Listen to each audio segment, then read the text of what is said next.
Recording is on.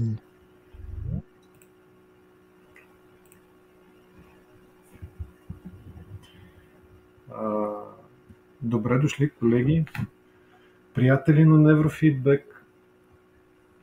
Това са ежемесечните срещи на терапевти и приятели. Невросрещите.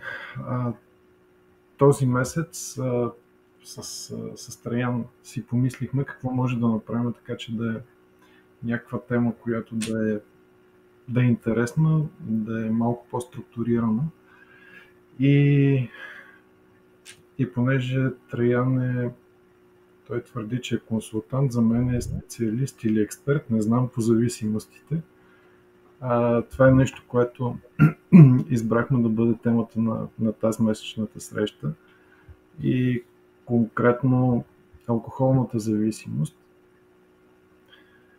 Ако е интересно за вас, можем да направим и за друг тип зависимости, такива срещи малко по-нататък във времето. Много се радвам, че сте отделили време и сме заедно днес. Аз говоря за Траян, обаче не съм представил Траян.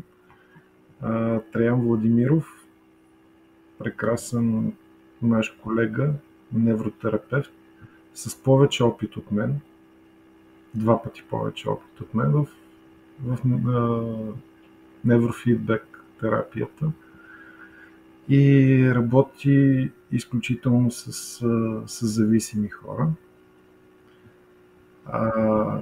Пък избрахме темата за алкохолната зависимост, защото лично според мен тя е малко по-различна от останалите. Защо смятам, че е по-различна? Защото в нашето общество наркотиците са заклеймени. Малко или много вкъщи се говори, на децата не бива.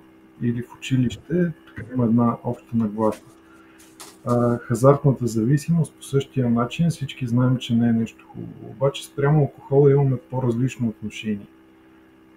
Аз като човек, който не пие алкохол или много рядко пие в малки количества, често се сблъсквам с какъв мъж си ти, като не пиеш. И като че ли този тип зависимост някакси цялото общество не само, че не подхождаме с рестрикции, и по-скоро като че ли поощряваме.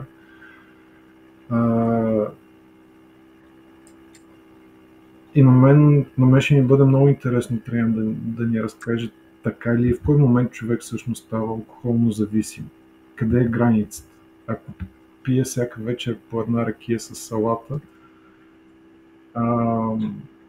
това прави ли ме зависим, или това, което наричаме на прост език битов алкохолизъм. Има ли такова нещо? Кога всъщност един човек става зависим? Какво трябва да му се случи? Здравейте и благодаря за поканата.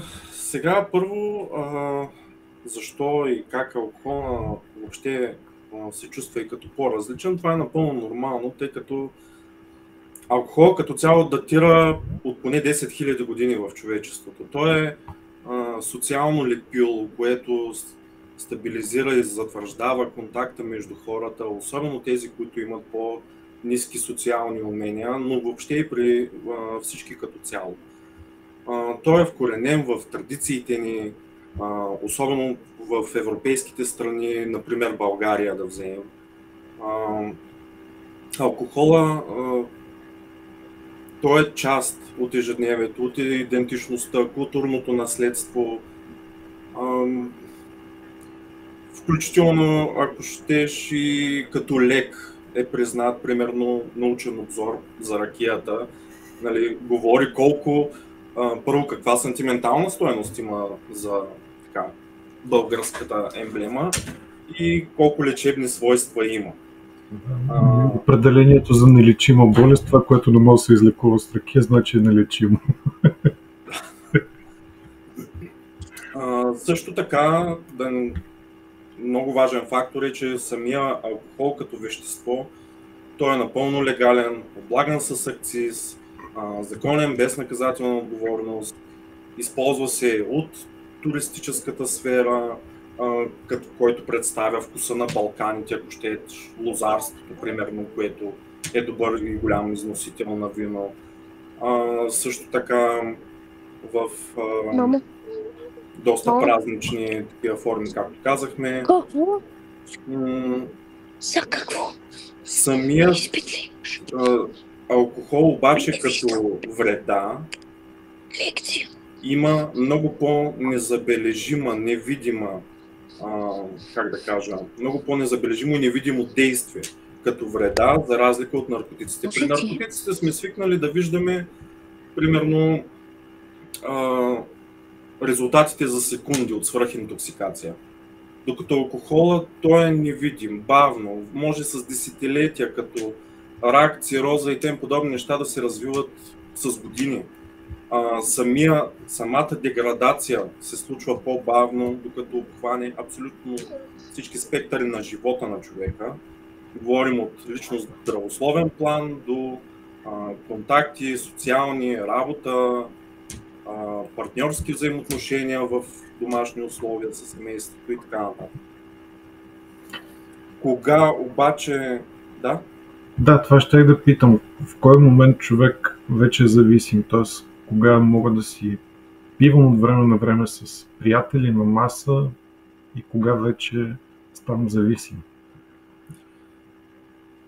Какви са индикации? Сега Световната здравна организация в различни сфери си има така малко разминаващи се, критерии в зависимост от изследванията, които са провеждани и така нататък, но истината е, че както в 12-стъпковите програми, в сферата по програма Минесота за лечение на зависимости, алкохолна зависимост вече се развива тогава, когато започне процес, който примерно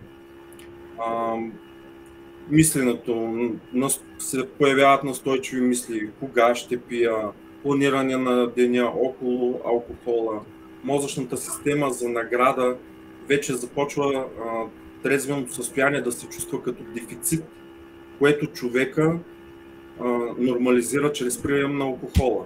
Самото трезвено състояние вече се усеща като ненормално за човек. Това са първите показатели. Оттам следва емоционални колебания, тревожност, депресивни състояния без никакви причини, чувство на празнота. Започва все повече да става раздразнителен, нещо му липсва. След което има повтарящи се ежедневни навици да търси чашата, планиране, както казах, на деня около алкохола, нетърпение да приключи работа, смяна на кръга от приятели с хора, които пият, от такива, които не пият. Избиране на места и събития с алкохол. Също така, много важно, което може да се каже, почва да ускорява първата чаша, за да търси ефекта по-бързо, който обаче с времето с една чаша не стига. Започва да омаловажава първата чаша. Да ускорява първата чаша означава да пие бързо? Да, удря първата чаша на екс, за да може да усети ефекта по-силно, тъй като с времето, когато се приема все повече алкохол, мозъка започва да става мързелив към производството на допамин. На естествено производство на допамин, тъй като алкохола изкуствено доставя по-импулсивни капсули в големи количества за кратък период от време. И тогава, когато мозъка без алкохол, вече тези депа се разширяват, те остават гладни и не могат да се захранят с естественото малко количество, което е всъщност здравословното количество за човешкия мозък въобще и функциониране на тялото. След това започва първия признак отричането.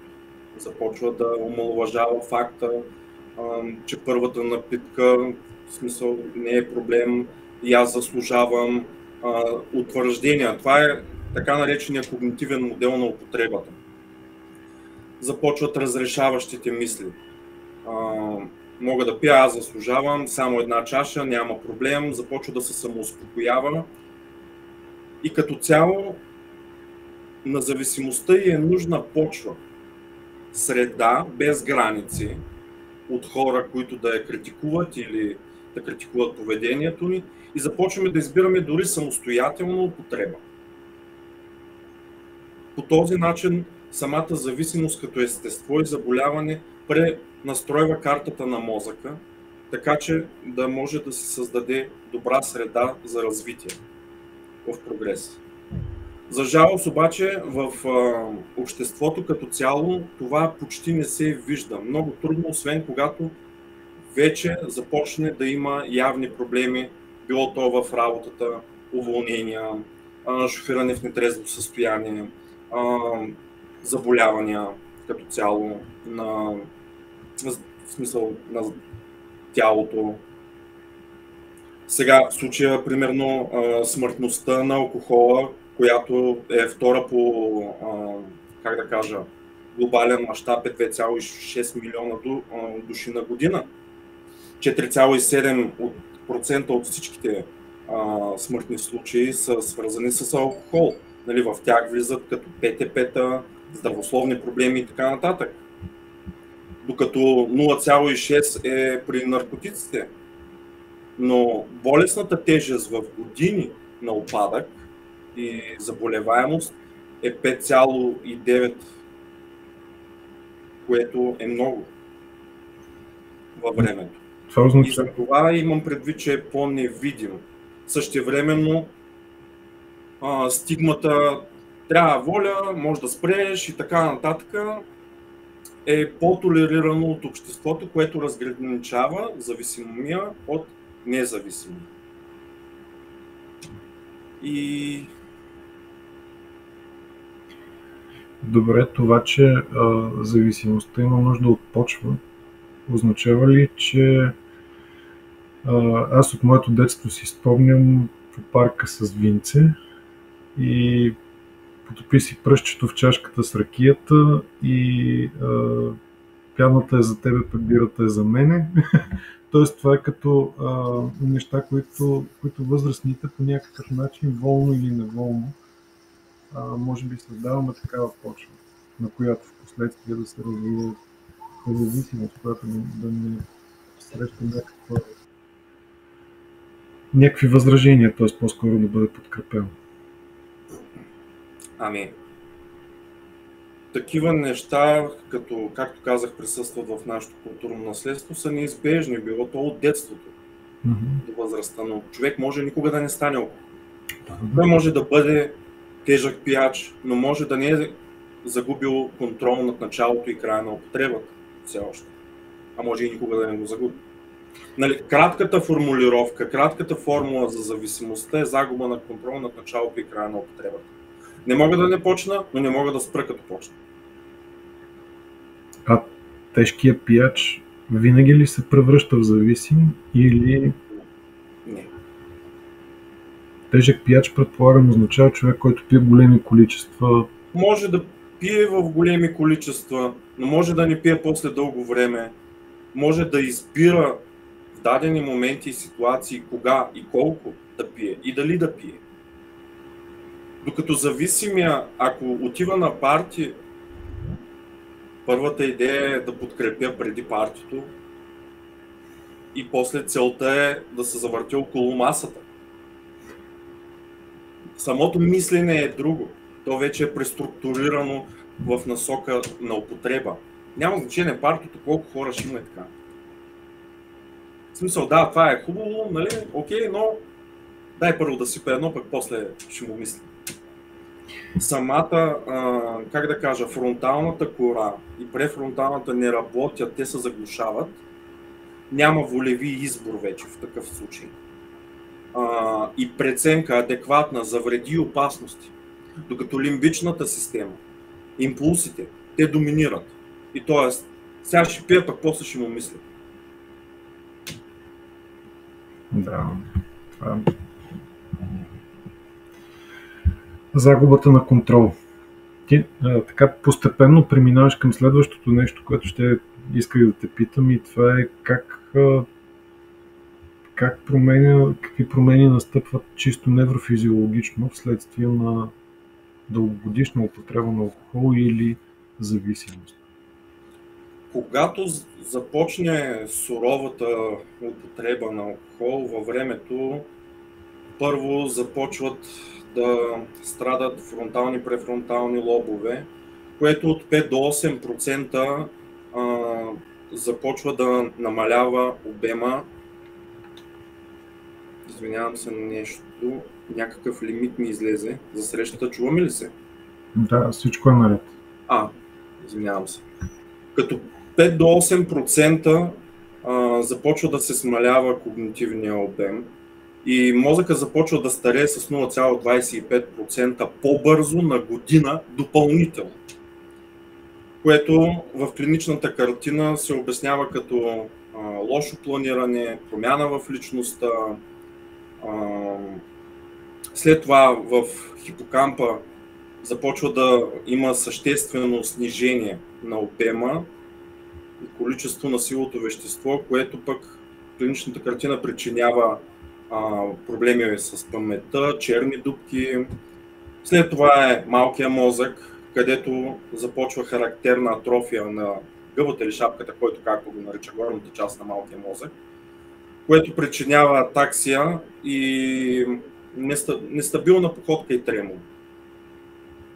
След това бялото вещество, мозолистото тяло, при него, когато започне процес на демиnerализирани трактове, забавена проводимост на електроимпулси, започва, т.е. в мозъка, забавено мислене, когнитивен упадък, нисък резерв на когнитивни способности, въобще за функциониране ментално и взаимодействието с външната среда и с себеразбирането на вътрешните състояния. И след това идват и миеларните тела и таламуса, които започват да умират. Тоест, когато те започнат да умират, има такава атрофия, започват да страдат първо вегетативните ганглии, което причинява този, как се казваше, триадата на Вернике. Объркване, погледна парализа и атаксия. Ако се хронифицира във времето, както в повечето случаи става с дългогодишните пиячи, може да стигне до синдром на Корсаков, което е дълбока амнезия. И същевременно, паралелно с това обаче, започва и увреждането на периферната нервна система. Тоест, причинява такава дистална симетрична невропатия, което започва, като цяло го получават от около 25 до 66% от алкохолно зависимите. Това е окастряне на периферните нерви, липса на усещане на моменти, когато се намали притока на кръв в самата нервна мрежа. След това имаме моменти, в които примерно някои зависими започват да им умират тънките ситни влакна, които са сетивните на нервната система. Примерно тогава получават силно пареща, изгаряща болка, особено нощем в ходилата. Започват да получават скованости в автономната невропатия, когато започне да се образува. Тогава вече започва да става много лошо, тъй като самата нервна система не може да координира образа на тяло. Започва да се губи умението за регулация на движенията, като сила, диапазон на движение, колко да бъде, как да бъде, неволните тремори. Като цяло губим способността върху тялото си, е доста мъчително. Да, това звучи ужасно. Хубаво е, че примерно ако има спиране на употребата от 6 до около 24 месеца, може да започне обем на възстановяване на някои тъкани в мозъка. Примерно в сиво-бяло вещество. Но лошото е, че примерно тези миларни тела и таламуса като цяло Започне ли умирането на тези клетки, няма възстановяване. Да. Довърши си, моля. Да, това исках да кажа. Да не ставам условен. Защото много ми харесва как си помислям за някакъв въпрос и ти просто тръгваш натам.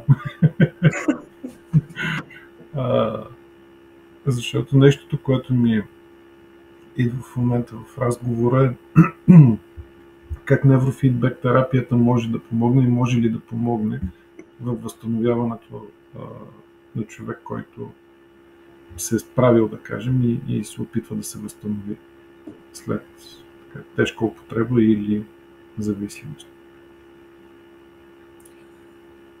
За щастие, неврофидбек може да помогне много добре при зависимостите като цяло, но в случая говорим за алкохолната. Първо, главно помага от гледна точка на това, че зависимия употребява по две причини. Или защото има напрежение, тревожност и търси или страх, или вина, срам и каквото и да е от всички гама емоции и търси облегчение.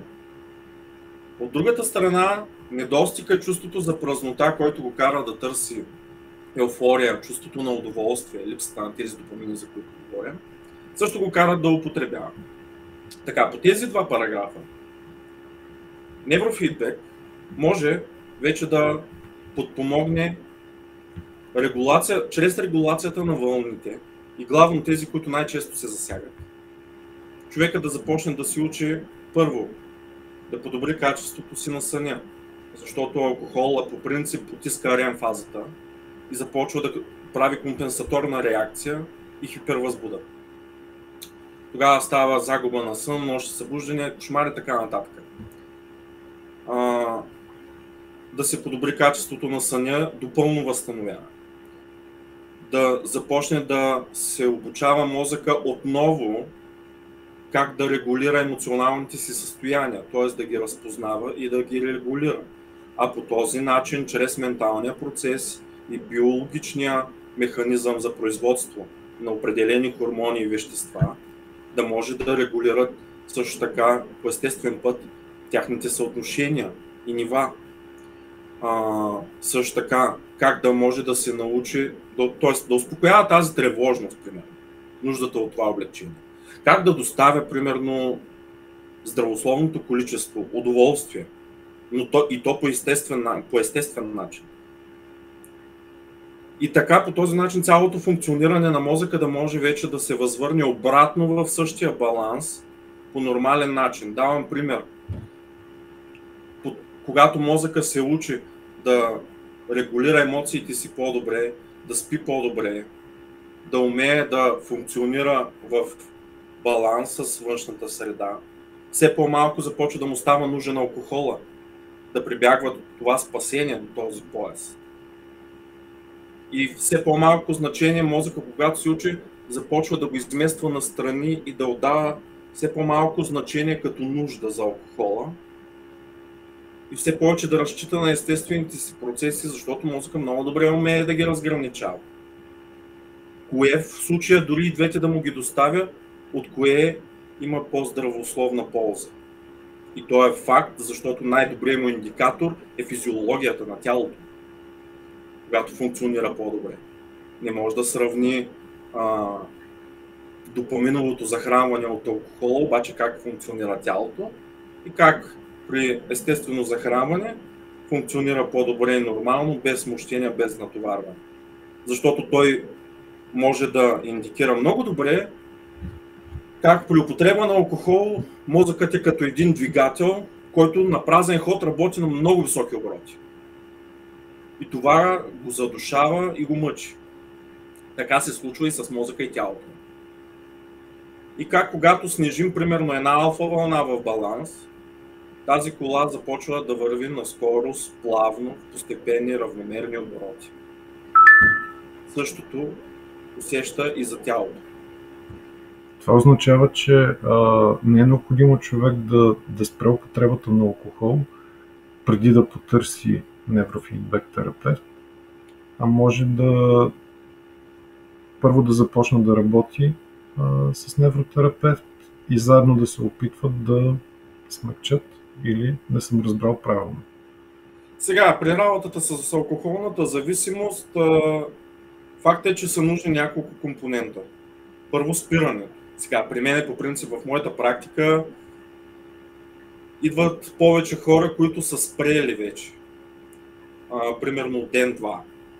Някои идват обаче в все още активна употреба. Тогава, в зависимост от неговото физическо и психическо състояние, определям какво и доколко е нужно.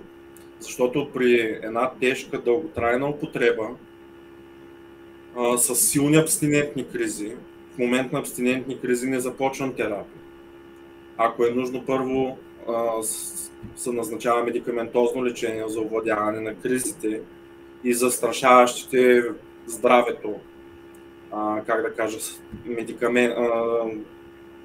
медикаментозна терапия. Това говоря, нали, в тежки случаи, когато имаме риск от делириум, от сърдечни или чернодробни такива кризи. Обикновено, ако започвам терапия, е паралелно след първата, втората най-добре даже седмица от медикаментозната терапия, защото когато имаме психоактивни лекарства, първо е важно да може да оставим мозъка да се адаптира към тях и да видим реално той как ще функционира от тук нататък с тях. За да можем адекватно да определим точно какъв протокол, какво ще е нужно на този мозък от тук нататък, за да работим, да го вкарваме в пълноценните му норми и да го научим как да работи, съответно вече без лекарствата след време, когато дойде време да ги спре. Някои нямат нужда от медикаменти. Идват, започват психотерапия паралелно заедно с неврофидбек веднага. Тъй като факт е, че аз съм имал поне хора в практиката си, с които съм работил, започвайки още в първата седмица, първите 6 сесии започва подобрение, след първите 6 сесии започва подобрение в съня. Започва да има по-стабилно и дълготрайно настроение в положителен аспект. Намаляват нервните смущения и колебанията в настроенията въобще. Мисловното объркване също. Затова за мен е окей да се започне своевременно. Естествено, пак казвам, ако нямаме медикаментозна терапия, с която трябва да се съобразим, така че да не стане лекарствата да се сбият с неврофидбек. Mm-hmm. Или по-точно да взимаме, как да кажа,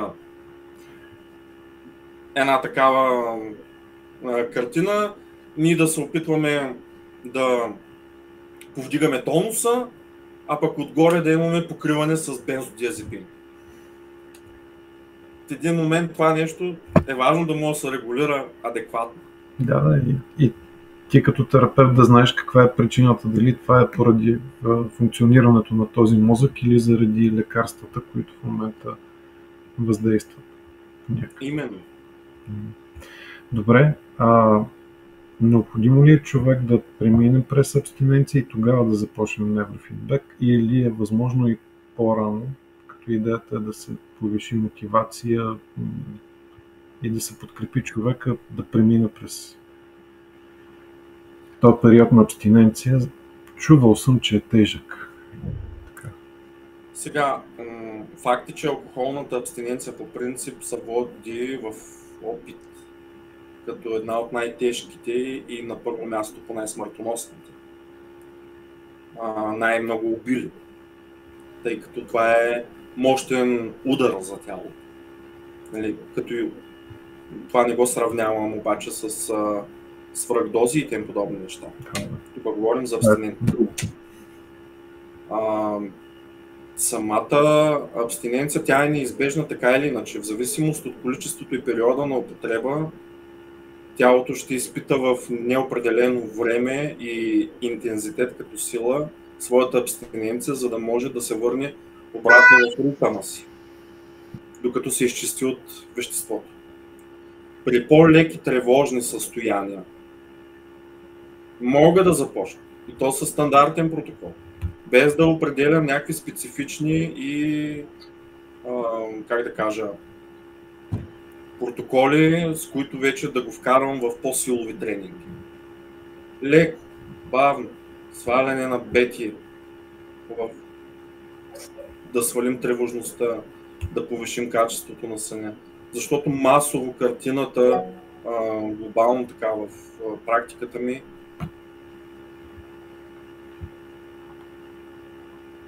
е много превъзбудени хиперактивни мозъци, които просто са изпържени от употребата. Добре, Мария Костадинова вдига ръка. Може би иска да зададе въпрос или да направи коментар.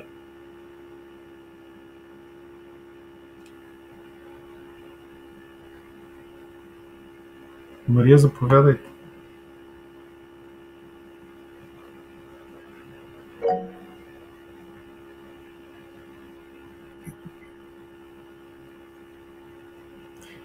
Мария, просто включете микрофона и говорете, слушаме ви.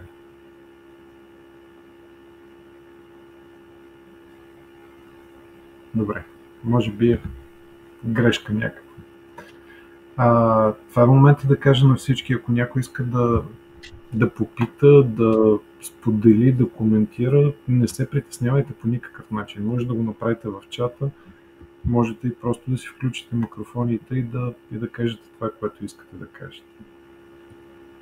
Ние с Траян може да си говорим много дълго време.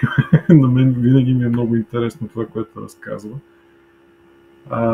Но има един важен момент, в който много и на първо място трябва да се определи мотивацията. Защото много често било то хора, които влизат в центъра, нямат особената мотивация или ориентир все още какво искат да направят. В момента знае, че са зле. Това е. Искам да ми стане добре, да се изчистя. Ама от тук нататък какво ще направя, как ще го направя? Понякога даже започвам след месец терапия. Оставам първо психотерапевта, работи си с него, работи мотивационно или там, както сметне. Ако е нужно психиатъра, както е нужно, каквато трябва терапия. И когато вече е по-стабилен, започвам и аз с него. Специфично е, на момента в зависимост от човека.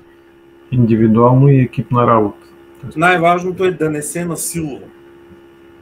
По никакъв начин.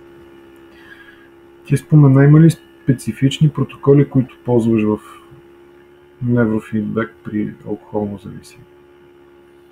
Най-често това, което използвам като протокол и нужда, поне до сега, с които съм работил в по-голяма част от случаите си, е протокол SMR Alpha.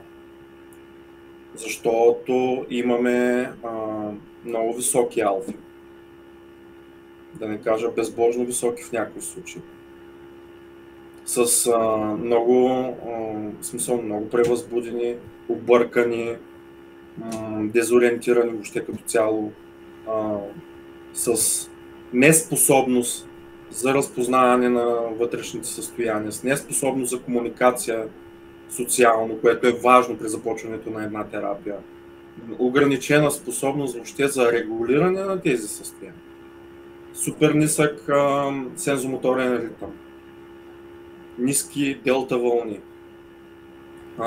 Неспособност тялото да бъде вкарано в покой.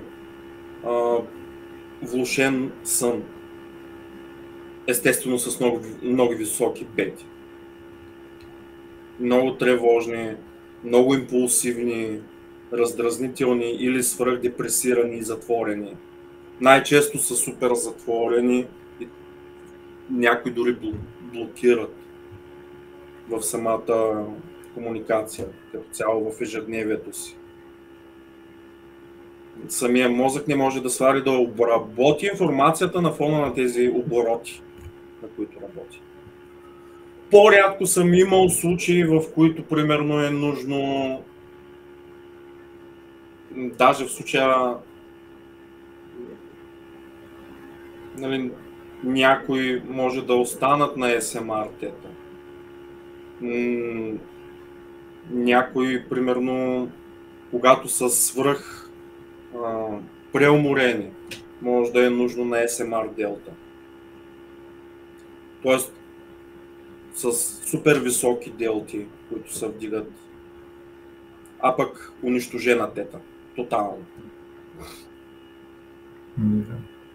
Но това отнема много време с тренингите.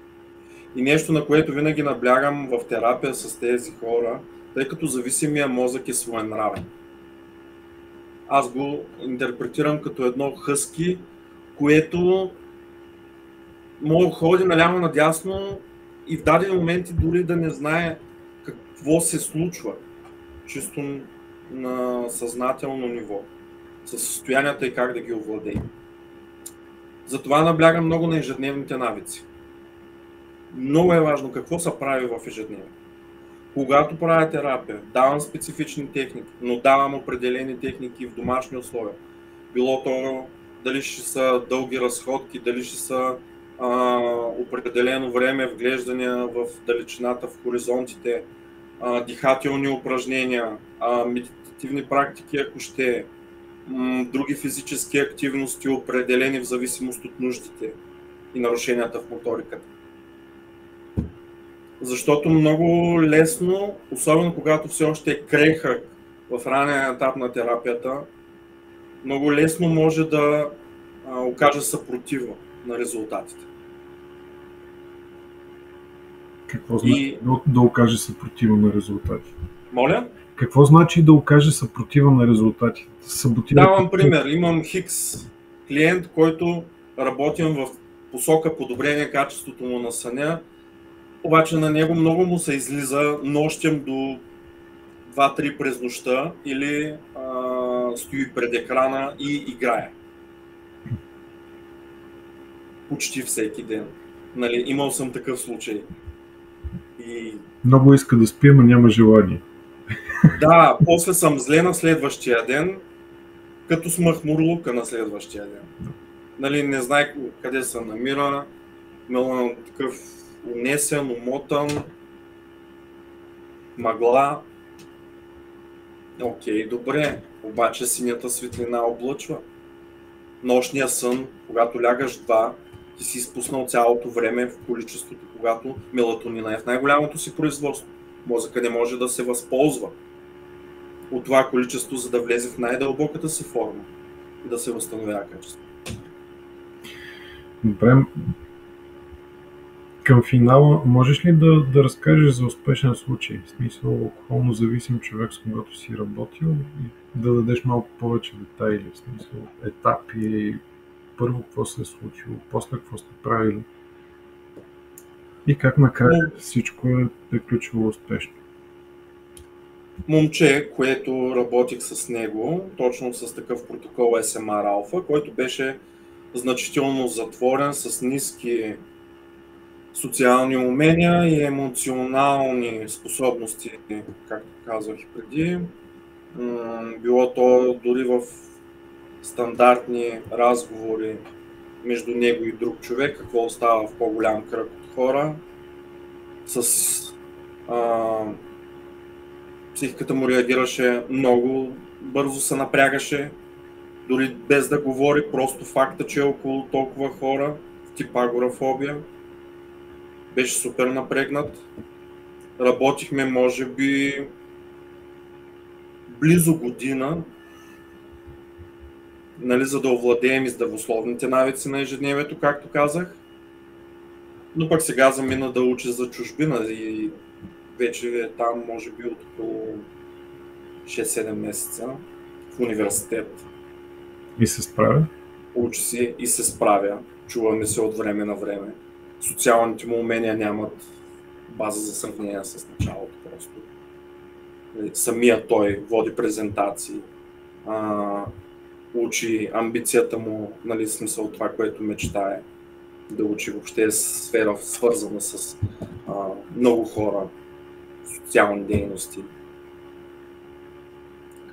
И може би не знам, за мен е едно много готино процъфтяване. Като пример за него. Това е от Да чудо. не говорим, че там вече си има партньор и партньорка по-точно и така нататък. Нали? Това бяха неща, които далеч плашеха в началото. Едно от чудесата на неврофидбек. Да. Добре. Аз много ти благодаря. Оставям в ръцете на колеги и приятели, които са в срещата в момента. И дължа извинение.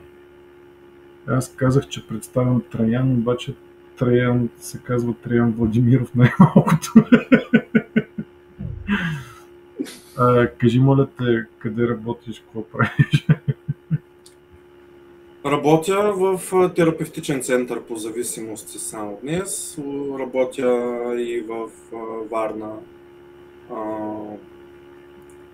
в кабинет за невротерапии. Главно работата ми е свързана в момента на този етап с хора от всякакви състояния. Предимно в момента работя с зависими, с тревожни разстройства, с деца, с специални потребности. В момента просто... Да. Много благодаря. И аз ти благодаря и благодаря на всички присъстващи. Ама ние не сме свършили, защото тук са присъстващите. Вече да. Някой, ако има въпроси или коментари. Въпроси, коментари. Моля, не се срамувайте, не се притеснявайте, заповядайте.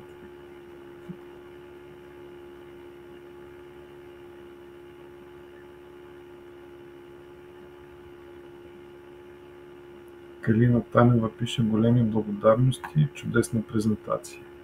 И аз ви благодаря. Можете да включвате микрофоните и да говорите, ако се притеснявате от камерите. Аз лично много се радвам всеки път, когато при онлайн срещи виждам лица и чувам гласове.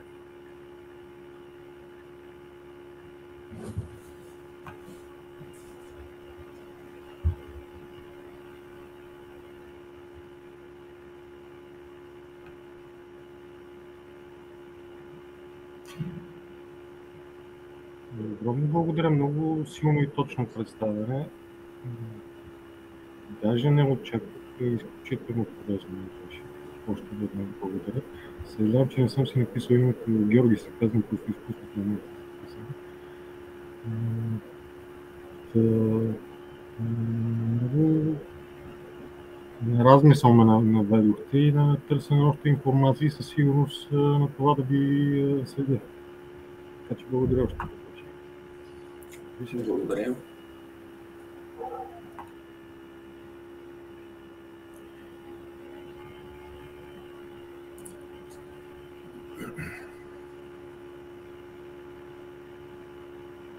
Изчаквам малко и останалите могат да наберат смелост.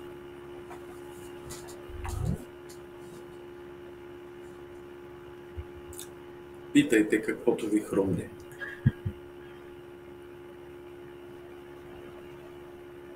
Или коментирайте.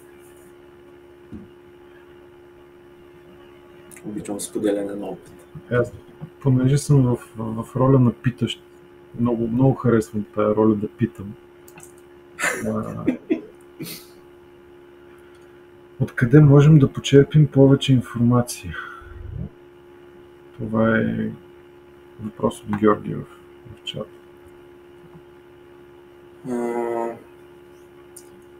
Може, значи в сферата на зависимостите, въобще като зависимости, може примерно от сайта на терапевтичен център само днес, статии, колкото до неврофидбека, аз имам страница в интернет, ще я напиша тук, където качвам различни видеа, свързани по-отделно за всяка вълна.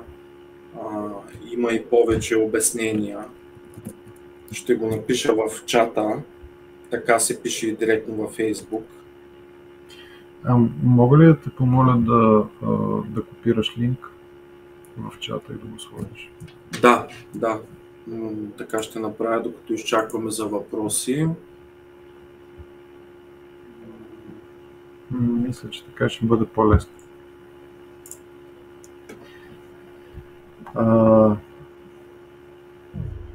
Аз имам въпрос, понеже с Траян споменах ви, че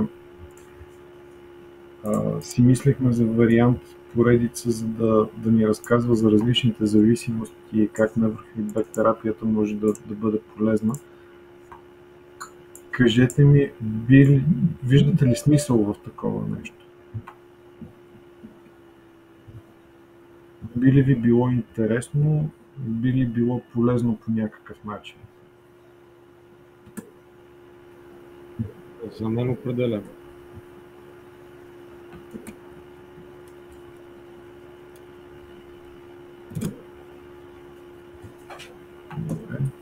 Със сигурност за мен би било много полезно и интересно, както и сега ми беше.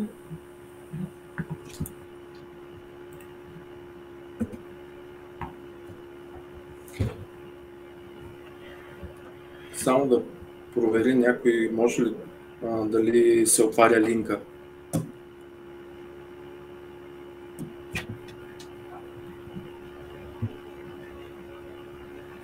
Отваря се.